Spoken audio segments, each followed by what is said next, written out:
So I'm currently in the process of hiring a new setter for a new AI agency that I partnered with just recently. And I've been asked like, bro, how the hell do you never make a mistake in who to hire? And it's actually fairly simple. So in this video, I wanted to talk about exactly what I do, a simple 3-step process on how I hire the best fucking talent on the market for like businesses doing 7 figures or more.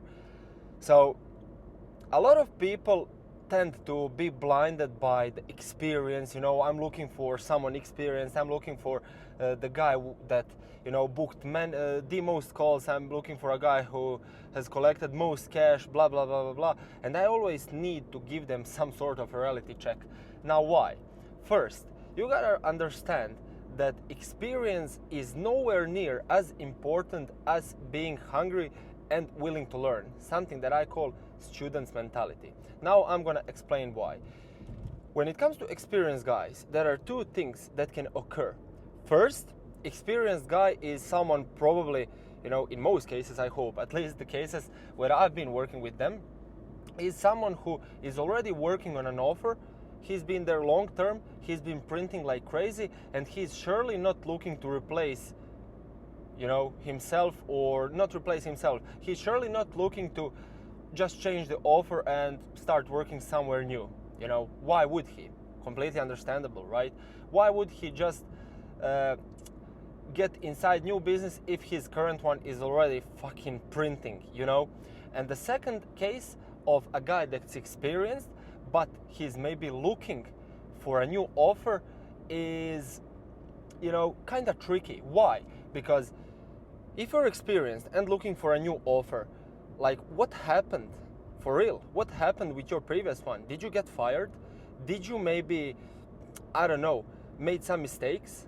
Like how the hell such an experienced guy like you can be looking for a new offer, And in most of the cases, I know you might now think I'm crazy, but that's simply my philosophy I kind of developed, and it never actually failed me, I can confidently say.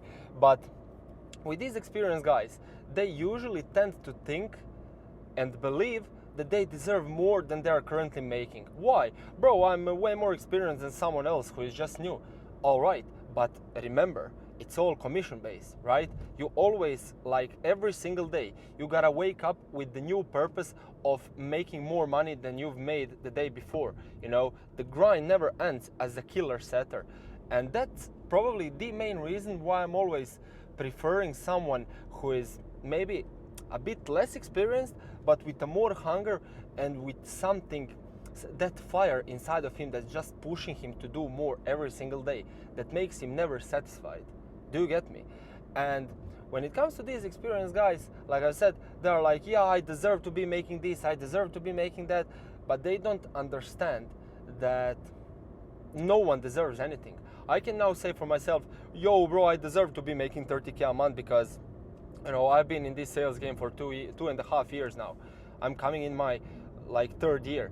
But no, that's not how it goes. Like, hypothetically speaking, this month, even though it's my best performing month, I can keep going strong. I can keep being on top, and then the next month I might go broke. Why? Because it's all performance based. No matter how successful your business is in this sales game, it's just ruthless, and you always gotta keep grinding, and you always gotta keep improving. And that's exactly why I emphasize so much on this student's mentality that I mentioned just like 2 minutes ago.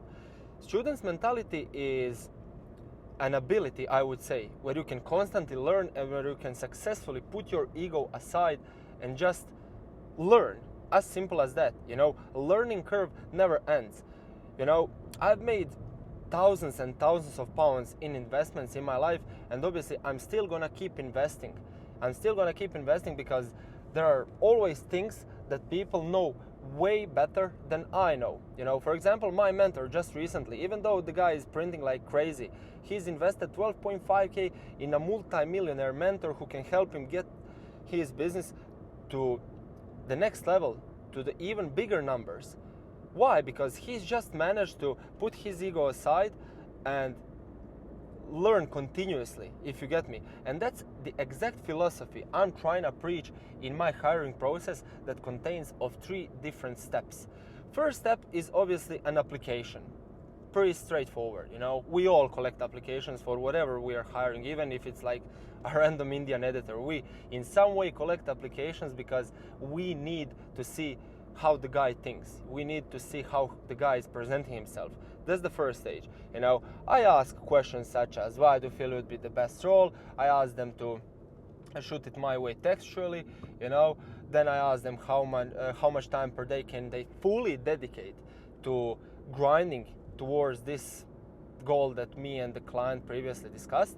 And then obviously at the end I just ask them, you know, bro, where are you from? I don't accept any third world countries because, you know, not trying to be political here, no offense, but in most of the cases they are super easy to get complacent because, yeah, the currency is just weak. But that's a story for another day. That's the first stage. And when I like, you know, the application form, then we get to the second stage, which is all about Loom videos. Loom videos. I know everyone actually pretty much wants to collect Loom videos, but do you really know how to determine if the person is good or not? It's by what he's saying. Even though appointment setting is all about texting messages or even just phone chatting and stuff, you don't need to be presentable in front of the camera. It's still a crucial thing that someone who fully aligns with you gotta master. Why? Because how the hell can you expect from someone who is not comfortable in front of the camera to show up and be presentable on the daily calls that you're gonna be having? I mean, me as a manager, you know. And that's exactly why I'm trying to record this video right here, to help you understand that, you know, you're not always gonna have a manager in your business. You first need to build a proper foundation, and once the foundation is strong, you then start stacking stories on your building, if you get me. The stronger the foundation, the taller the building. Pretty straightforward. However, if you are gonna be a manager in that business for quite some time until you build that proper foundation, you will want to work and hop on a calls with someone who is actually presentable, who knows how to speak like eloquently almost, who is just articulate, you know, because that's a direct representation of an appointment setting that you can expect in the DMs as well, you know. So that's my second stage. I pretty much tell them to shoot me a Loom video 5 minutes max, just talking about why they feel they would absolutely be the best possible fit for a role like this. And in that video, that's exactly what they're covering, you know, while also me taking care that, you know, if I, let's say, receive 5 or 10 different Looms, I will carefully rewatch them all, even like 10 times if necessary, to see who feels the most comfortable in front of the camera, who is taking care of a body language the most, and who is just speaking properly. Because once again, you want to be working with someone who knows his stuff, you know, who is super confident. And that's another thing you gotta look for.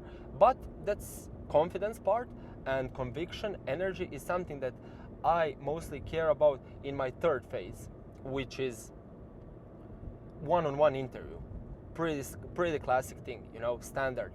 And that's where I repeat every question that I'm asking them to record on a Loom video, but this time we expand even more. And sometimes I like to ask them tricky questions, because most of these people think about interviews as a sales calls from their point of view, from their perspective, because they're trying to sell me their services, you know. And then I like to ask them some tricky questions that are not an objection, you know, per se, but it's like tricky, and they need to kind of come up with the answer on the spot, because after all, that's also what you gotta be looking for in a setter, someone who is just so creative that he can instantly think about the best answer possible, you know. That obviously, being a master at it comes with an expertise, and taking action is the key to learning, but that's where you look for a potential. And that's exactly why I want to be working with someone who is experienced, because I'm sure you can agree with me when I say that all these experienced guys,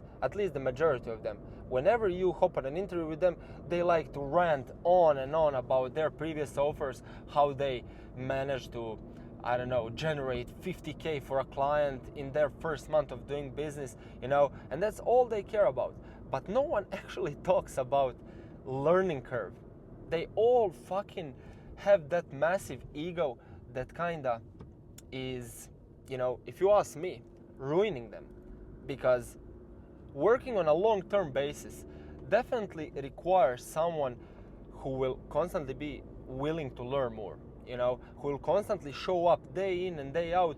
Because for someone who is experienced, like I've said, if the person is that experienced, why is he even looking for another role in the first place? If he's looking for another role, what is stopping him to be there for a month or two and then leave? And then guess what? You as a business owner or as a manager, you're in the problems of finding another one and wasting your time on repeating this whole process of hiring over and over again. And that's why I care about this student's mentality so much, because it almost guarantees me that I'm gonna have a setter for a long term. Like, I'm talking about 5-6 months at least, you know. So essentially that is, you know, how I never make a mistake of hiring a setter in a business, because you also want to be looking for some personal, like personal level, I'd say personal level questions where you can see if you truly resonate with him and if you guys truly align with each other, because that's also another crucial thing. You always want to be working with someone who is just on the same wavelength, you know, who is constantly, you know, understanding you and who is ready to keep a healthy relationship and the healthy communication levels no matter what hurdles they face. You get me?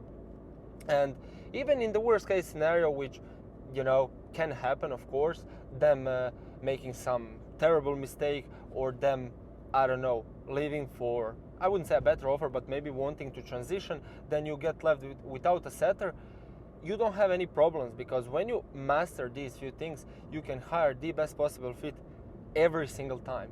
You know, the person, a setter that I'm currently managing, I've been working for him, not for him, sorry, I've been managing him. So right now, as I'm recording this video, it's 19th of May. I've been working with him since fucking September 2024. So we're talking about 8-9 months of working together every single day, hopping on the calls. And he was actually the one who told me, like, bro, you should definitely record this video, because, you know, I've been enjoying this partnership ever since I got started 8-9 months ago. And I'm like, yeah, true, because that's the main problem that I've seen people actually facing, these successful businesses. And I'm sure that you're one of the best coaches or agency owners already. And I surely don't want you to be facing those same problems of having that churn in setters, where these setters just burn out and, you know, they leave, they want something new.